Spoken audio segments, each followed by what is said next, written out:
നിങ്ങൾ സൗണ്ട് കേൾക്കുന്നല്ലോ എന്നെ എനർജി പോകും.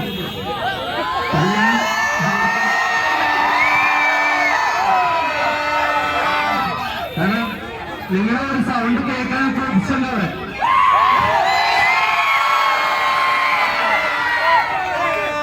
കാരണം എന്റെ അവിടുത്തെ ജീവിതത്തെ പറയാനെന്ന് വെച്ചാൽ ഞാൻ ഭയങ്കര ഒറ്റയായിരുന്നു അവിടെ.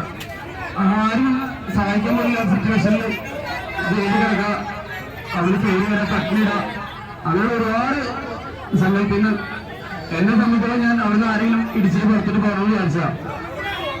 പക്ഷെ നമ്മുടെ നാടിന് വേണ്ടിയിട്ട് എനിക്ക് കഠിനമായിട്ട് തോന്നി.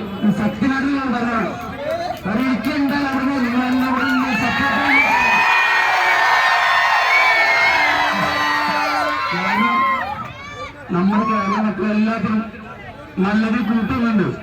ഞാൻ അവിടെ സത്യസന്ധമായിട്ടാണ് കൂടി കളിച്ചത്. അതുകൊണ്ട് ഒറ്റയ്ക്കുന്ന കളിച്ചത്, ആരും കൂട്ടുകൂടാതെ ഒറ്റയ്ക്കുന്ന കളിച്ചത്.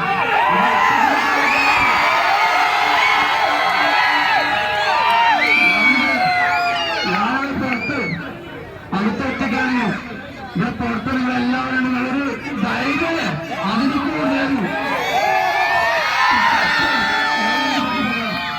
അതെനിക്ക് കൂടുതലായിരുന്നു. ഞാൻ എങ്ങനെ കളിച്ചാലും കുഴപ്പമില്ല, ആരെ കളിച്ചാലും കുഴപ്പമില്ല, ആര് ജയിച്ചാലും ചെറിയ കുഴപ്പമില്ല, ആരെ പേടിപ്പിച്ചാലും കുഴപ്പമില്ല, എന്തുണ്ടാക്കിയാലും കുഴപ്പമില്ല.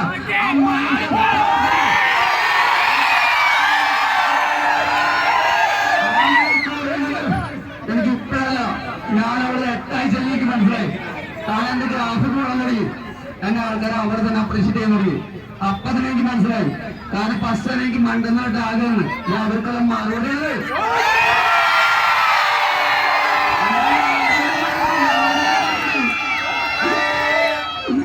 അപ്പൊ ഞാൻ ഒരുപാട് നിങ്ങൾ സംസാരിക്കില്ല.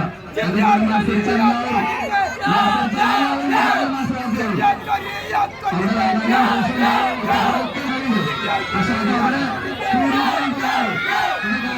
ഗെയിമിന്റെ ഭാഗമാണ്. ആ ഗെയിമിന്റെ ഭാഗത്ത് അവിടെ അത്രയും 100 ദിവസം പിടിച്ചു നിൽക്കാനാണ്. ആ 100 ദിവസം എനിക്ക് പിടിച്ചു നിൽക്കാൻ കഴിയും. അത് നിങ്ങളൊക്കെ കുറെ പ്രാർത്ഥന എനിക്ക് മനസ്സിലായി. ഈ മണ്ണിന്റെ പ്രാർത്ഥന ഉണ്ട് കൂടെ. അപ്പൊ എല്ലാവർക്കും നന്ദി.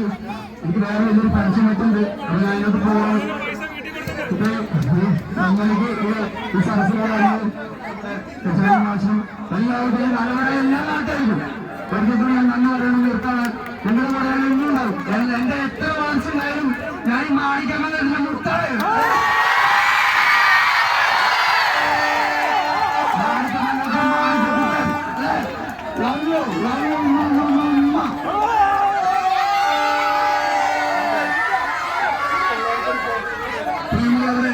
എല്ലാവരും പതുക്കെ പിരിഞ്ഞു